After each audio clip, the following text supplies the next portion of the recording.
Hi, glad you guys are all here. My name is Linda Beno, and this is a video blog for one of my classes for Grand Canyon University. And today we're going to be talking about a conflict and hopefully a resolution, but we'll find out. And this is going to be pertaining to my daughter Jamie and my grandson Conrady. And we are going to be talking about an incident that just came up a couple weeks ago. I'm sitting in the living room and just, watching TV, and she came in and she said, "Hey, Mom," she goes, "I'm having an issue here. He doesn't want to do his schoolwork. He doesn't want to get a job, and he still insisting that I get him DoorDash if we're not having what he wants to eat."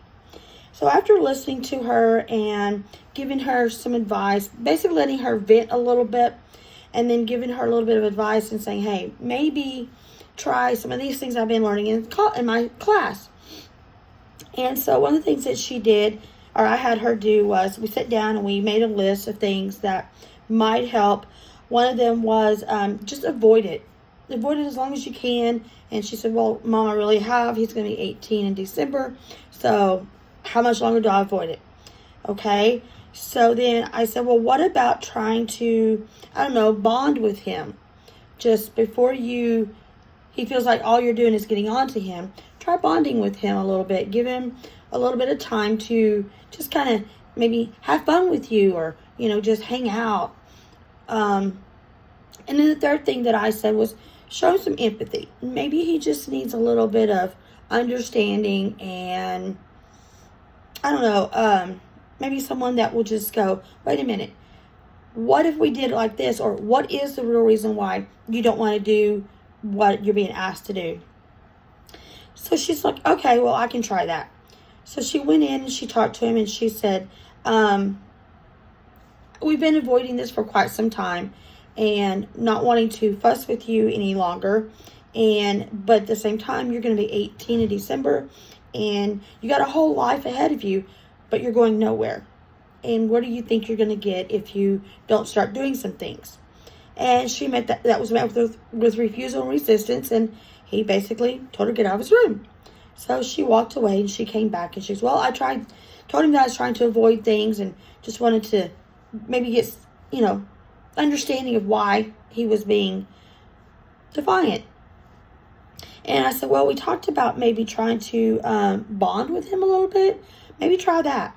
And, she's like, "I'm 40, going to be 41. It's a long time since I was a teenager, and they do different things, and they're into different things, and I don't like the video games he plays and stuff like that." And I said, "Well, you don't have to really watch them. Just go in and try and bond with him a little bit and see how that works. If it doesn't work out, at least you can say, 'Hey, I tried that.'"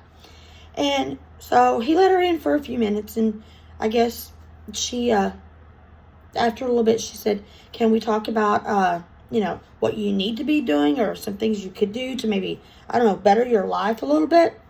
And again, refusal to talk about it. Didn't want to even look at her. Didn't care. And so she walked out again. And then I said, "Okay, what about empathy?" And she said, "Well, how will I do that?"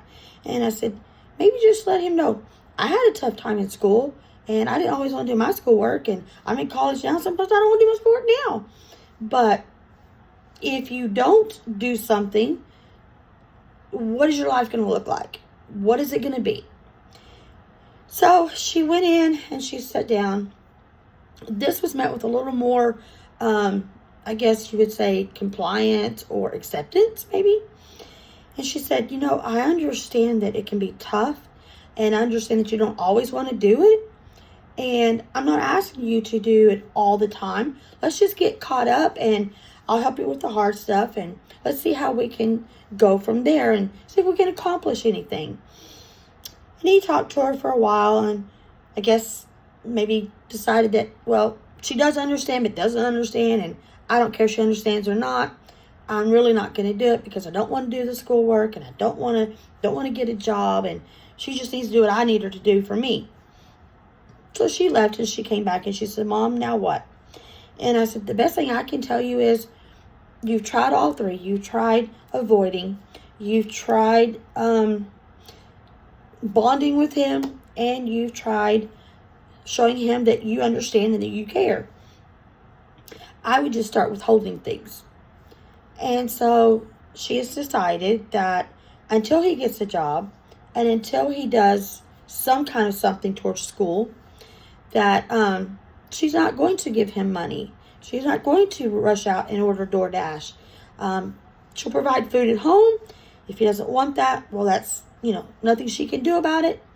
And so knowing that this is a conflict that has been going on for at least 2 years, maybe even longer, it's not going to be solved overnight. And there's not just one way to solve it. And so taking what I've learned in my class with relationships and communication, we'll continue working on this, and I will guide her and help her as much as I can.